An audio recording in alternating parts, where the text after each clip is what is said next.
As we focus on the recent developments in digital finance, this is where we gather experiences from the German and EU regulation. We have two of our speakers joining us. First up, we have Dr. Bijna Kotak Dasani, MBE FRSA Managing Director, ArthAum Group. And we also have with us none other than Dr. Florian Toncar, Parliamentary State Secretary, German Federal Ministry of Finance. So ladies and gentlemen, can we have a dynamic round of applause? Once again, let's bring the energy back in the air. Please help me welcome our speakers for a very interesting fireside chat. I think it's a very feisty topic out there for all of us to gather insights from. Dr. Bijna and Dr. Florian. Thank you so much for joining us. Over to you. So, good morning and welcome to Mumbai. I'm actually quite excited to learn that this is your first time here, and I hope this will be the first of many more. Thank you for your participation and for supporting GFF. This morning, we're here to talk a little bit about policy, strategy, financial inclusion, financial literacy, and responsibility towards consumers from a market perspective. And before I go into the list of questions that we have for Mr. Toncar, what I'd like to do is just take a minute to observe a little bit about your background. So we've already had an introduction on your official role, but I understand that you hold a legal background, you've focused on banking and capital markets over the years, and you're actually very passionate about executing change in this space. Would you like to tell us a little bit more about you and, what it is that drives you to be focused on the future of fintech? Yes, many thanks. Great to be here in Mumbai. A very impressive venue here, I'm primarily here, of course, to see and to learn how India is addressing all these fascinating aspects around fintech, and to see how you deal with issues which are arising everywhere in the world, and maybe we can just adopt something, learn something. I'm pretty sure we can. So yes, my personal background is I'm primarily a politician. I'm a member to the German Federal Parliament and also an executive role in the Ministry of Finance.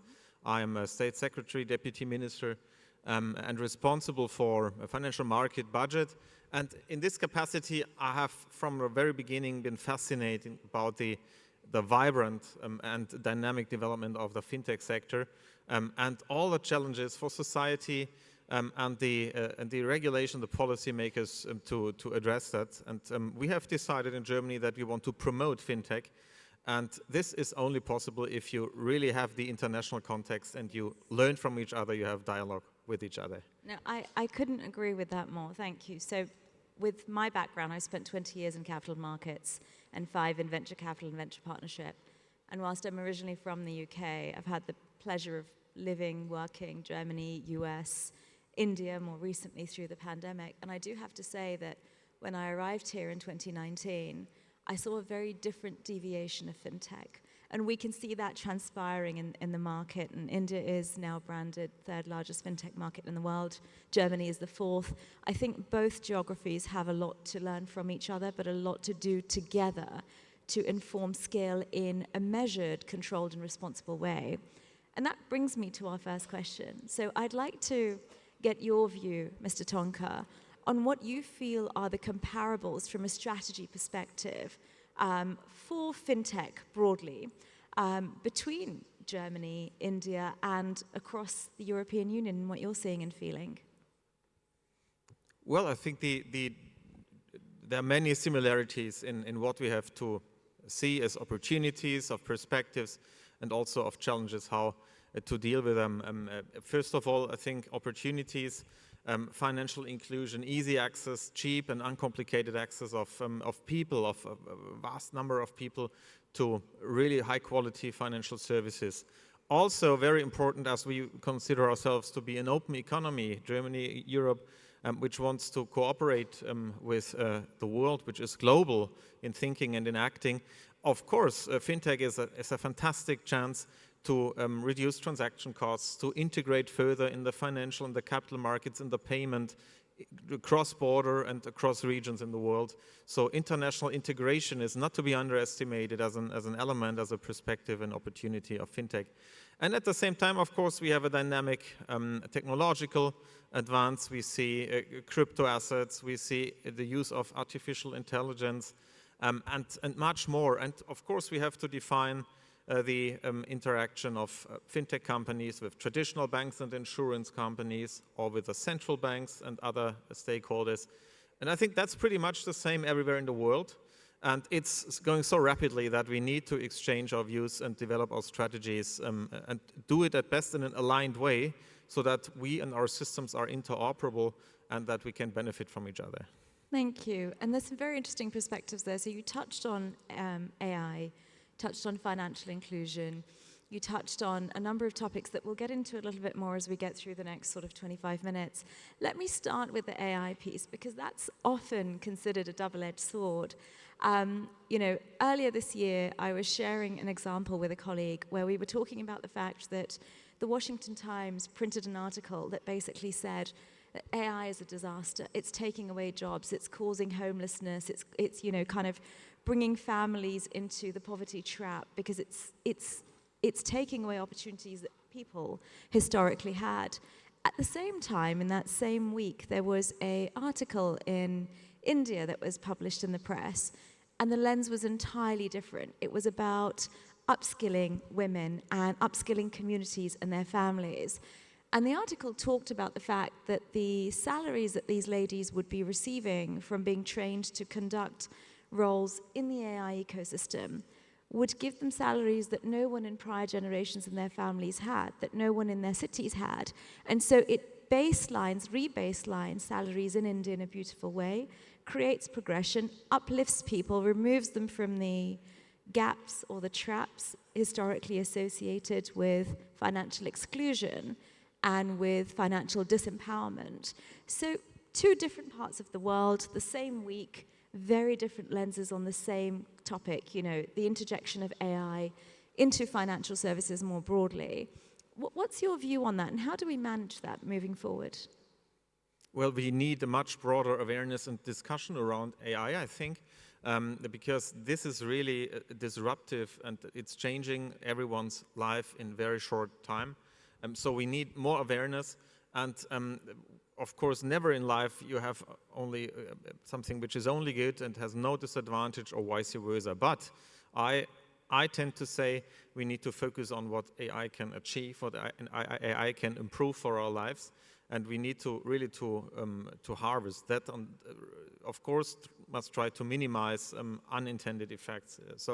But with a positive general view, I believe, in most economists in Germany as well, that in our society, which is aging, AI may be really a game changer to enhance productivity further and to allocate resources, also human resources, in a better way by indeed making things superfluous, which are now doing in the traditional manual way, automizing that. That may be really a boost for productivity and for welfare. And when it comes to the financial sector, I see many chances really to engage and to use AI in a positive way. Creditworthiness assessment, compliance tools, fraud detection, for instance.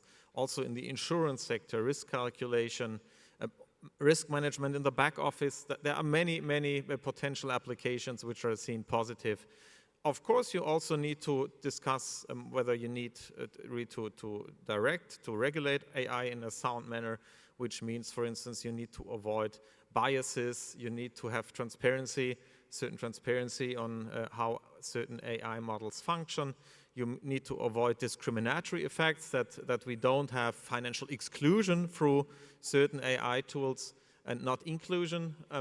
So that is, of course, to be discussed. Europe has tried to regulate it through an AI Act, which, depending on the criticality of AI applications, their sensitivity, for instance, for security, for national security issues, the requirements to AI are higher, are more qualified than for other less delicate issues. So we try to regulate that to increase transparency, and therefore we have legal certainty around AI, and now we are indeed trying to apply that. I think that's what we have to do, but specifically for the financial market, I see many useful, potentially useful applications of AI, and we should be very open and raise the awareness of the potential of these technologies. So, as with anything, AI has its benefits. It also has its disadvantages, as we are still evolving with the capability of technology and risk protection measures around vulnerable customers. So if we have customers that are perhaps included in the banking ecosystem, but are not entirely financially literate, and sometimes, in the sort of Western world, the vulnerable definition of customers may be elderly, maybe people who are not active participants of the financial inclusion system. They may have bank accounts, and we were discussing earlier that, the financial inclusion, if you look at how many people have bank accounts or lack bank accounts in Germany, it's those that lack, it's less than 0.02%, which is phenomenal. But what does that actually mean? Do these individuals understand how to utilize the provisions that are made available to them? And, in the UK, I work with a group that has informed parliamentary change in recent years on the subject of economic exclusion and terms of economic abuse, which is now a consortium that's signed up to by the Banking Standards Committee. So the regulators say that all of the banks need to have responsibility around what a vulnerable customer looks like, whether or not they have access to a bank account, whether or not they have access to certain products. The banking economy, the banking fraternity, and the regulatory principles need to support consumers in the right way, because if they don't, then we as a fraternity are responsible. What's your view on that, and how does that compare in Germany?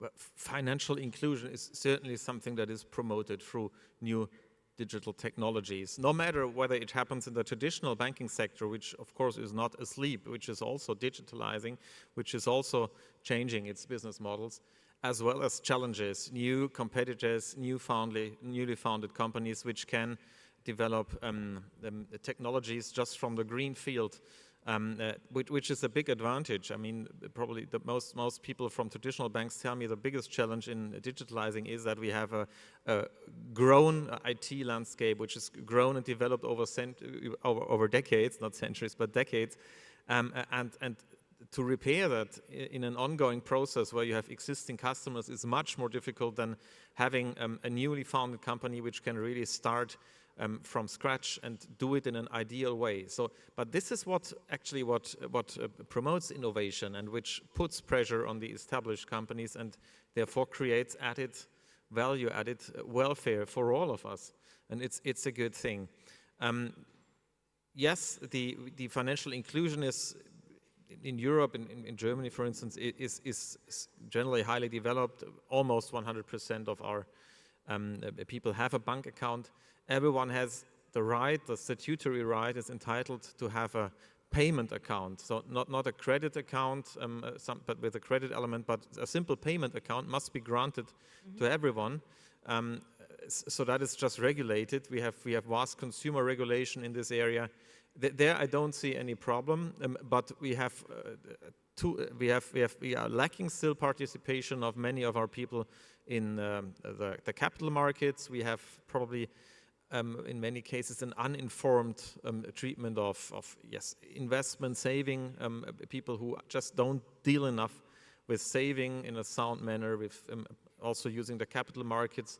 And this is something which has been pushed by new technologies, by neo-brokers and other suppliers of digital services, and we see the effects already. So something is changing in society, in the mentality, in the investment culture, through the easy accessibility of investment products through neo-brokers. That's really changing fundamentally the attitude of the people to the whole issue. And that's what we need. And of course, it must be complemented with sound development of financial literacy, with indeed the ability of the people to make judgments on their own financial matters in a sound manner. Yeah, and I think, again, having spent many years in this ecosystem, I've also seen that we talked about welfare. One of the benefits is that you are providing that literacy as you're seeing the adoption rates. And I think I read that in Germany, you've got more than 1,000 fintechs and you've got a adoption rate of about 64% year on year, which is fantastic. But from a welfare perspective, you're also upskilling and reskilling people as well. From an employability perspective, you're also sort of looking at the transmission of the fintech provisions beyond fintech sectors. So there is, in every country in the world now, there is, and yesterday we were discussing this around UPI, there is a mesh for financial services propositions and capabilities to be made available in non-traditional, financial services economies. And I think that supports the literacy piece, but it also means that for certain segments of your socio-demographic cohorts, there are difficulties and challenges around risk. So we were discussing yesterday that one incorrect payment error that could be a fraud could shut down, the global system for weeks, if not months. How do you take measures in Germany to prevent or monitor or support these sorts of incidents? And what is the perspective on welfare from an employability perspective when it comes to reskilling and upskilling people as employees, not just consumers of these propositions? Well, it touches indeed very, very difficult trade-offs we have to make. We have to enable innovation, which means giving advanced trust into certain new technologies, new business models, giving it way and space to develop, and at the same, while not perfectly knowing where it will end up and where maybe specific or new risks are. This is necessary for innovation. At the same time, of course, if you allow for big mistakes happening, then you may even undermine the whole process and fall far, far behind because people don't accept that. In Germany, for instance, there was, more than 20 years ago, there was really a high popularity of investing into stocks with sometimes poor knowledge on diversification of your portfolio. So people just traded and traded, but did apply wrong strategies. And when then the dot-com bubble indeed occurred and splashed, then many people had lost quite a lot of money, and that meant that for more than 10 years, even 20 years almost, investing into the stock market was very unpopular. So that happens if you do it the wrong way, the right thing but the wrong way. And now we have, of course, to find the right approach to new technologies to avoid extreme backlashes. What happened to FTX in the United States, for instance, of course, has undermined confidence into the market for crypto assets. That's a fact. Yes. So it would have been wiser in the sense and in the interest of the crypto market to find a profound, sound regulation on that issue, which builds trust of the consumers, of the investors, and avoids extreme failures and other things which harm the whole market. And that's what we try, for instance, in Europe to do with MiCA, with the Markets in Crypto Assets regulation. It is designed to build, to establish minimum standards to say we don't want to see any potential idea of how you could earn money with crypto is implemented in Europe necessarily, but we want to have a sound standard, minimum standard of investor protection and of supervision of AML checks, by the way, also. And I think we have done or delivered quite a good framework which promotes innovation but secures that there are certain supervisory standards. And this is what we should indeed apply in other areas as well. Not to interfere into the market, into business models, but to secure that there are certain standards and that investors can rely that they are not frauded and indeed that there are unsound business models there. But you see sometimes, of course, that the discussion around a sound and proper regulation of new technologies is an invitation for lobbyists of all kinds and all kinds to promote their own interests. For instance, in Europe, we had a discussion around certain business models and remuneration models for neo-brokers, a model which is called payment for order flow.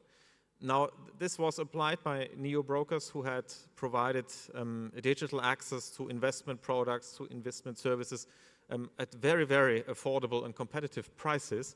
And the result was that the traditional parts of the traditional banking industry attacked that remuneration model and successfully lobbied in Brussels it to be banned, which is a backlash for the competition and innovation on the European market. But we have to be prepared, and I think that's probably everywhere the same risk, that under the umbrella or the pretext of finding a sound solution in the interest of investors and consumers, other lobbying interests, other interests, business interests are promoted, and it can end up also in harmful legislation and regulation, and that must be avoided and should be better avoided in the future, I think.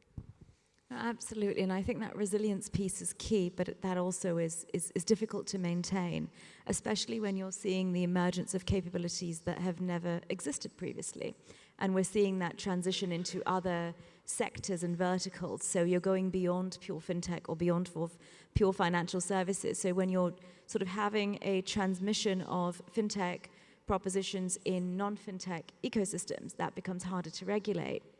Tell me, you've got around 300 billion digital in 300 billion euros being made in digital payments annually. You've got the average ticket size per neo-banking transaction of around 30,000 euros per user. The average daily payment for a transaction per user attributes to around 4,500 euros. There is a lot of volume-based activity which is impactful at an aggregate level. And when you look at cross-border payments, how do you regulate and contain that? Well, for anyone who wants to provide payment services to consumers, anyone is required to obtain a license in the European Union. It is sufficient to have one license in one EU member state, and you can serve the whole market. Cross-border is no problem then. And this sort of license is some form of micro banking license. It's not a full program in particular, not relating to own funds, equity, etc. But you need to provide, for instance, that indeed the funds of your clients are safe and are protected against insolvency of the payment provider, that they are separate on trust accounts or anywhere else and not affected by a potential insolvency. And you have to provide that you have the operational capacity, the IT systems, the redundancies and emergency mechanisms that are required to provide services in a technically successful manner, and that there are no disruptions or interruptions which may cause harm. And this is all supervised. Digital resilience against cyber attacks, etc., is supervised. But if you fulfill these criteria, you can perfectly provide cross-border payments within the European Union, also amongst consumers. When it comes to payments to other parts of the world from Europe, that is a bit more complicated, but still, of course, possible. It depends. I think, in fact, it depends more on the regulation in the target country of a money transfer, of a payment, than on European regulation, and vice versa. Also, if you make a payment inside Europe from outside, that's also not covered by that regulation, but is more or less something that is in between. I think for cross-border payments, if you look at Europe as a whole, and then, for instance, ask cross-border payments between India and Europe, it is primarily an issue that we really have the settlement systems, that they are perfectly operating with each other, that we have no time lapse, that we can also work towards instant payments in this area. That means that we need to define standards, technical standards and other standards in the settlement system, so that we really can accelerate that process. And I think that's really a task we have ahead of us. Thank you. So the reason I asked this question is because I learned some staggering facts recently. Over the last 5 years since I moved to India, I've observed, having worked closely with regulators, that they've done a fantastic job in actually looking at what other countries have done well, particularly in the West, Europe, US, adopting those policies very quickly in India to create the right provisions and the right playground for fintechs and for consumers to be able to experiment, but in a sort of environment where there is consumer protection available, or where there is protection for the organizations available. At the same time, they've also been very innovative in their thinking and creativity, and you see things like the Unified Payment Interface, which has given accessibility to a lot of people that were traditionally unbanked or underbanked through eras like the pandemic that we've all experienced to come in and be financially active.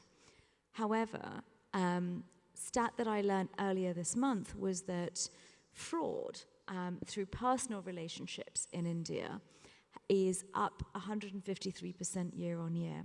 And quite often that links back to cross-border payments.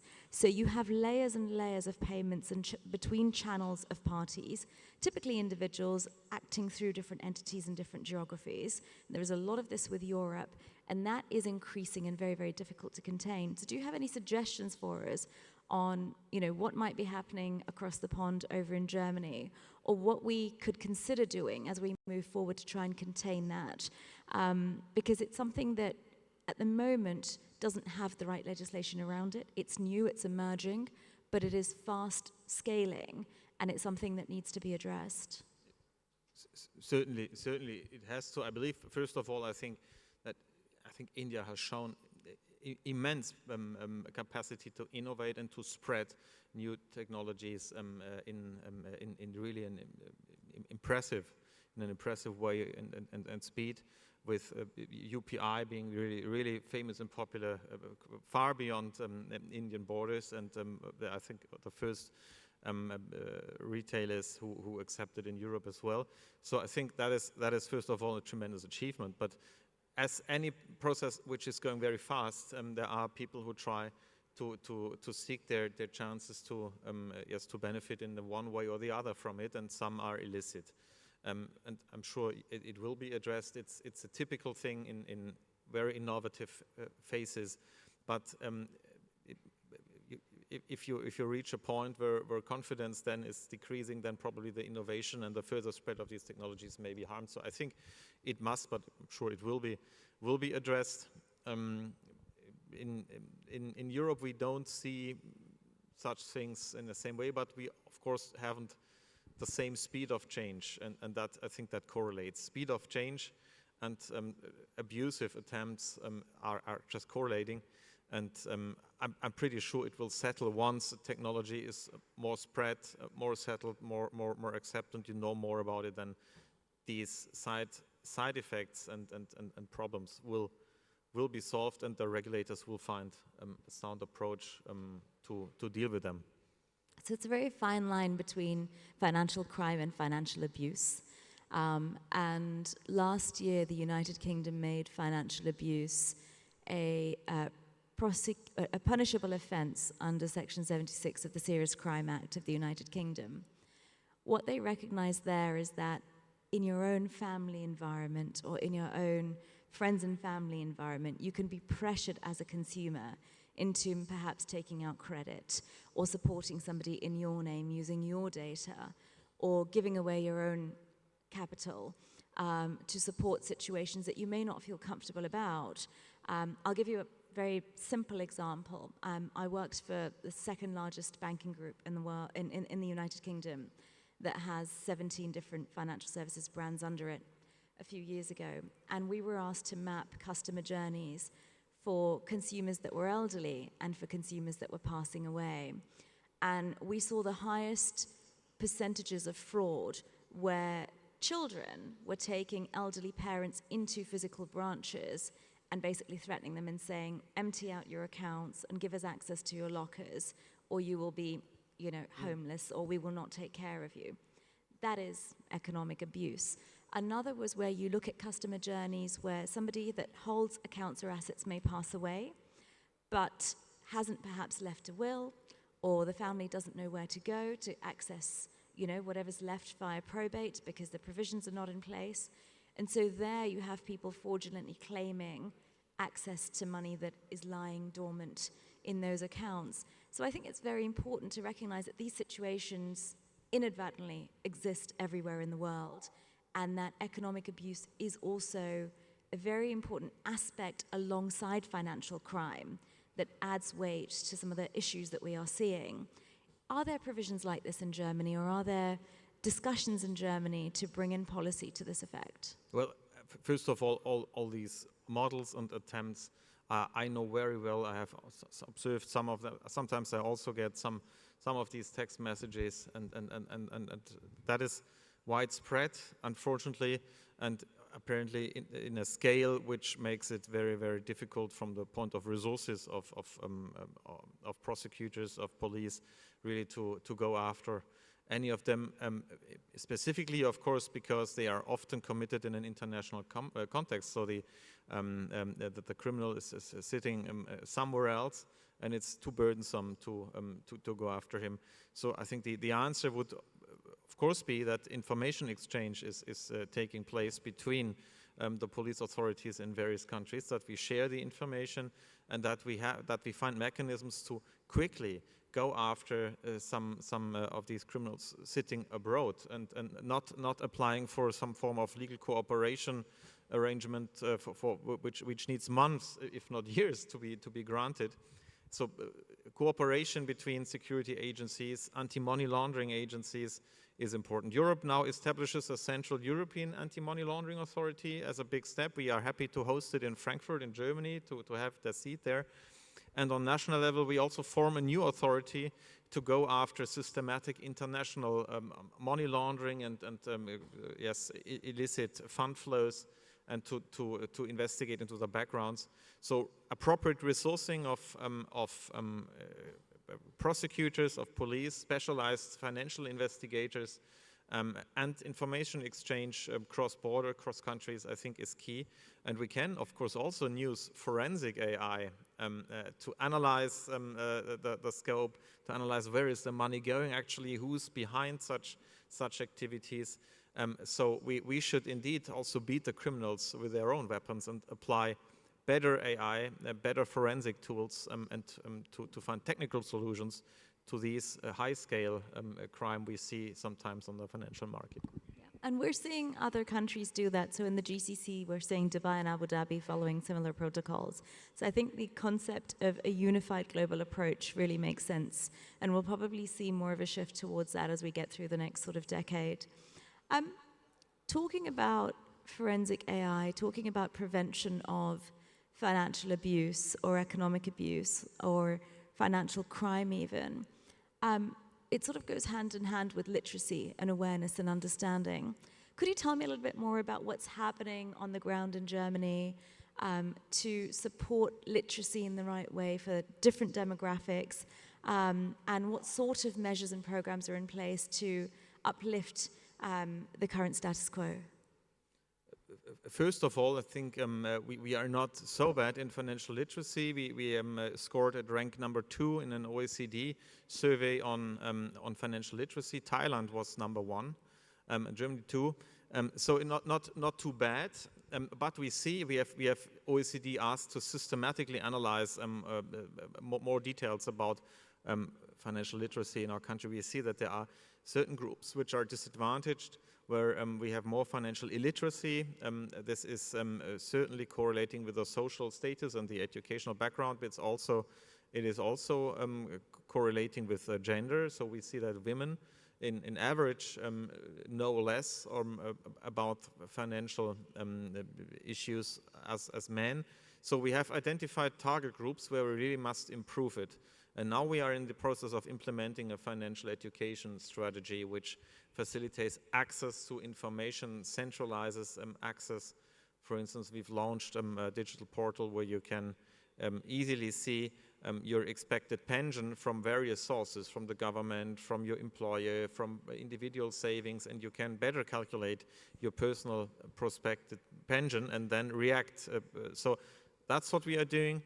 And we are really trying to target those groups who are disadvantaged or who are behind in participating in the financial market and making their decisions there. And then, of course, I think something new arises. We see that we, of course, also have the need for quality assurance of information. We see that many chat groups, Telegram channels, and so on offer financial information, sometimes even rumors which are spreading through the market, which are not quality assured, where you in the end cannot say who is responsible for the content. And we need, this is a new phenomenon as well, we need to address that.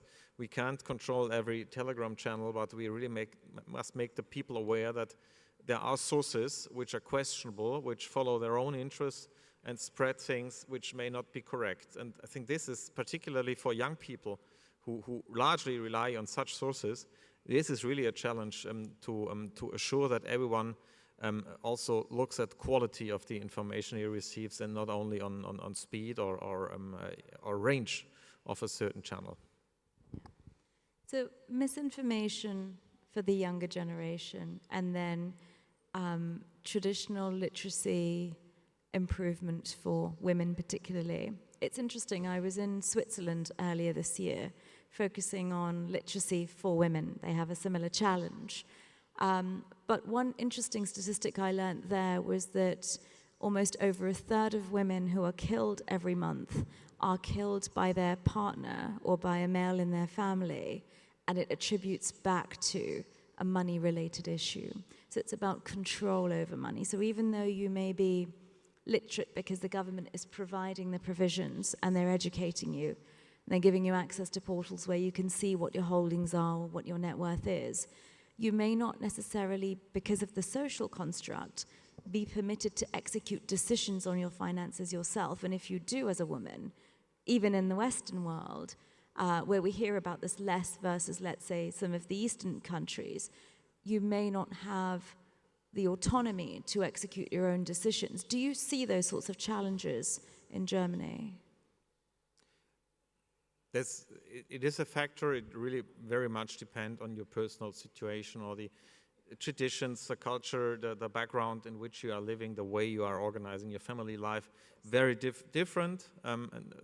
But yes, of course, this is the broader context, and the broader issue is indeed that yes, financial literacy is an element of personal independence, and the strengthening of the individual, and it is a prerequisite for achieving that. And at the same time, of course, taking the financial decisions, your own financial decisions, requires that you have already acquired a certain independence and an independent role in your family, etc. So that is a bit of a circle. But I'm pretty sure we can improve it. We can improve it because yes, indeed, the women are those where we have really to take particular care about when it comes to pensions, for instance. That is absolutely true, and but that's what we are trying to target in our financial education initiative. It's not addressing every group in the same manner, but really having a focus on those groups who need specific strengthening and specific address by us. Thank you. And as we move forward into the next sort of decade, what sort of fintech propositions do you think could support some of these challenges, whether it's around risk, whether it's around literacy, whether it's around inclusion in the fully informed way? What are you hoping to see through Germany, but also through other alliances and partnerships with countries like India? Well, I think the integration of services will be a key issue. Not that you replace certain work streams which are provided in a traditional way by a digital way, but really providing integrated services, automatic execution of contracts, sort of financial home applications where you really systematically analyze finance-related data of an individual and optimize everything at the same time. And so that is, I think, the next step to integrate the processes and to provide overall solutions rather than just bringing to the market a certain product which is superior to a traditional product. That's the first step, but the next step will probably more integrated processes. And this is also applying to international processes, of course, where we really also can think about a further integration across border. But that requires, of course, that we have somewhat common understanding on minimum standards, on treatment of data, the use of AI, but also the openness to define technical interfaces. For instance, the digital central bank money, which India has started to establish. Europe is still working on a concept, but also intending to start. The better they interoperate on a technical level, the better you can really integrate or enable transactions between several currencies. Of course, the more perspective you have for the private sector to develop also integrated products and solutions cross-border. And that, I think, is an issue where you really have to work on if you want to have open economies, global cooperation, not everyone separating and fragmenting the global economy. Then you should use every chance also to allow for interfaces, to allow for cooperation, to allow for the easy development of joint solutions and products for the private sector. And that is what I prefer rather than fragmentation, although I must regret to say that too many people on this globe believe in fragmentation in these days. I do believe in the opposite, and I think we should enable the private sector to integrate at best, and digitalization is a tremendous chance to do that. Would you say that some of that fragmentation comes because of policy? So it's, again, a double-edged sword. On the one hand, you're trying to protect the economy, you're trying to protect the growth, you're trying to keep a containment where you can measure and be diligent in your scale. But the flip side of that, of course, is that you then end up with fragmentation. I think that this, the key issue we have to decide is whether we really believe that everyone is better off in doing and providing everything on its own and being autonomous in a way to say we don't need the others, because then we feel stronger, or whether we find mechanisms to cooperate in a sound manner. And you can do both, but you are, I think, both from a political and social, but also from an economic point of view, you are better off finding ways to cooperate. And that was the idea for quite some time. Now we see rather tendencies to fragmentation and seeking some forms of autonomy, which in the end is still an illusion. I don't believe it's achievable. So let's not exaggerate that, but rather think about what we can better do to cooperate economically and in the end also politically and socially. And there, digitalization and the fintech is only one element, but I think it's certainly a chance to show that it's possible and that it generates a value add on both sides. Thank you. So we've touched on a lot of very interesting topics. It's been very insightful. We are at time now. But I think there's a lot to take away there, and I'm sure some of our audience will have further questions for you offline. Let me come back to close the session to the topic, which is, the recent developments in digital finance. Could you tell us which are the top three that you are most excited about as we wrap up our conversation? The top which top three developments in digital finance are you most excited about? Which top three? I just did. Top three developments in digital Developments. finance. Yes. Well, I think open finance and integrated products.